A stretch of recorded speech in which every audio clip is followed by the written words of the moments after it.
Good afternoon, NAFSA. My name is Janice Thomas, and I'm so happy to be participating with you in this session. I am very sorry that I am not in sunny San Diego, but still nevertheless glad to have the opportunity to participate in this very, very important topic. Thank you, Ruth, for putting this session together. When I was a young professional and a mid-career professional, I would have benefited from a conference session like this. And I also want to acknowledge my great colleagues, Sal and Susan. I'm so happy to be on the panel with you. And one final note of thanks goes to Brookdale Television, the students, faculty, and staff of this wonderful department for putting this great video together. So in the next few minutes, I would like to tell you my story of how I became a senior international affairs officer. And as I tell you that story, I will also share with you what I thought was one obstacle that I faced, and then what I have reflected on as keys to my success as a senior international affairs officer. So my journey begins with my undergraduate education. I received a Bachelor of Arts in Psychology from Moravian College, which is a small private liberal arts institution located in eastern Pennsylvania. I studied psychology, I studied music, and I studied business. Now, when I was at Moravian, I did not have a traditional study abroad experience. I did not study abroad for a semester or a year. But I did have international travel experience through touring with the Moravian College Choir, where we had the chance to stay with host families. So I did get a little bit of international experience as an undergrad. Well, I graduated and I worked for a few years in New York City, and then an opportunity became available at Moravian College to work in the admissions office.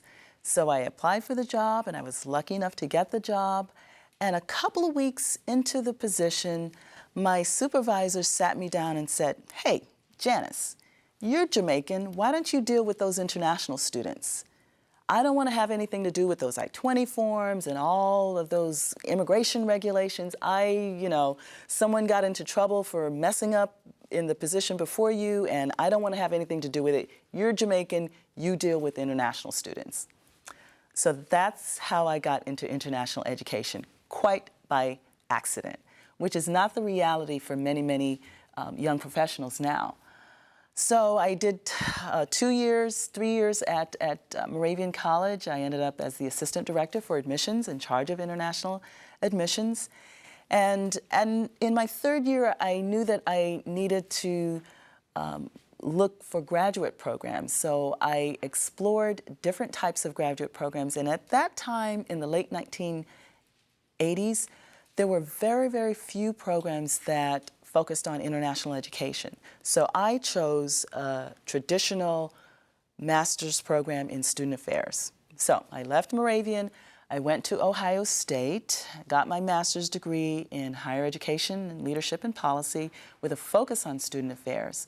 But while at Ohio State, I did have an opportunity to work for 1 year in the International Student Scholar Services Office.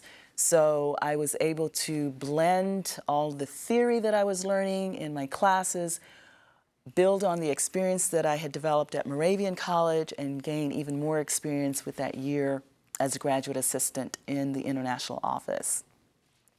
After Ohio State, I applied for and got a job at the University of Alabama. So I headed south. I was the assistant director for international students and scholar services, in charge of all the international programming, immigration advising, and all the student clubs, etc. But while I was at the University of Alabama, I had a great professional development opportunity to go to Germany for 3 weeks under the International Education Administrator Fulbright program. So that was really a tremendous opportunity for me. So I was at Alabama for about 4.5 years, and then I thought to myself, well, I need to move to the next step. So I began to look for opportunities where I could be a director of an office. An opening became available at the University of New Orleans. I applied, I got the job, and I became director of the Office of International Student and Scholar Services. So there, I not only had responsibilities for the international students, but also for all the postdoctoral researchers and the international faculty who came to the university. When I was at UNO, I had two very important professional development opportunities. I had an opportunity to go to Africa. I visited 3 countries under a program that connected overseas educational advisors with US-based international educators. So that was another tremendous opportunity for me. And then I had the chance to get my doctorate. I was able to earn a PhD in education administration from the University of New Orleans while I worked there. So I was fortunate to be in New Orleans for a great 12 and a half years. But then, as what often happens, you know, life demanded that I seek opportunities back on the Northeast to be closer to my family. So a job became available at Brookdale Community College, located just 20 minutes from where my parents lived. And I applied for that position. I was lucky enough to get it. And in my current role, I'm responsible for international students, study abroad, curriculum integration. We're doing some international partnership work, and of course, cultural and educational programming. So the full gamut, what truly is the role of a senior international affairs officer. And while I've been here at Brookdale, I've had another great professional development opportunity to travel to India for 2 weeks on a program for international education administrators. So I can say that my experience over the last 25 plus years have really prepared me for this role. And I continue to have great experiences both on my campus and external to my campus that I think help me to be a successful leader.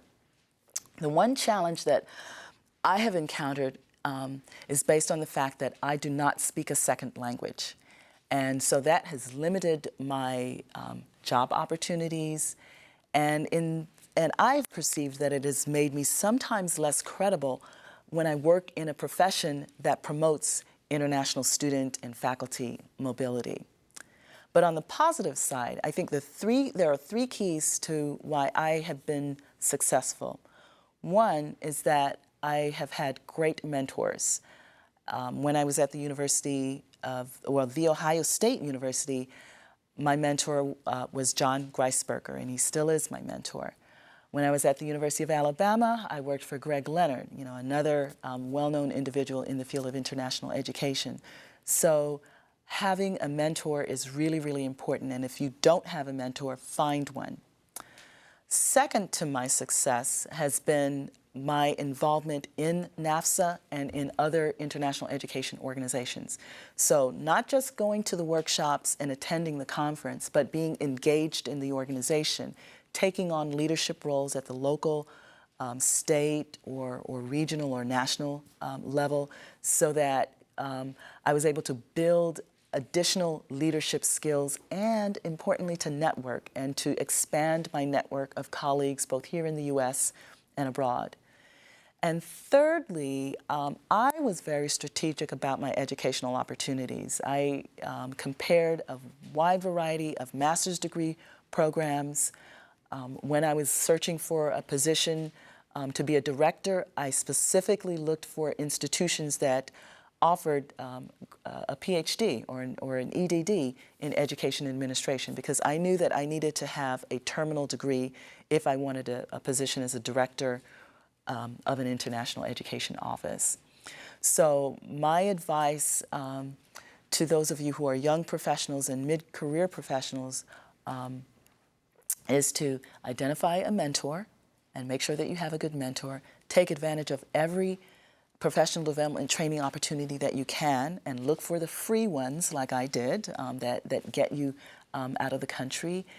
And be very strategic about the types of academic programs you're going to select. Make sure that they fit into your professional and your personal goals.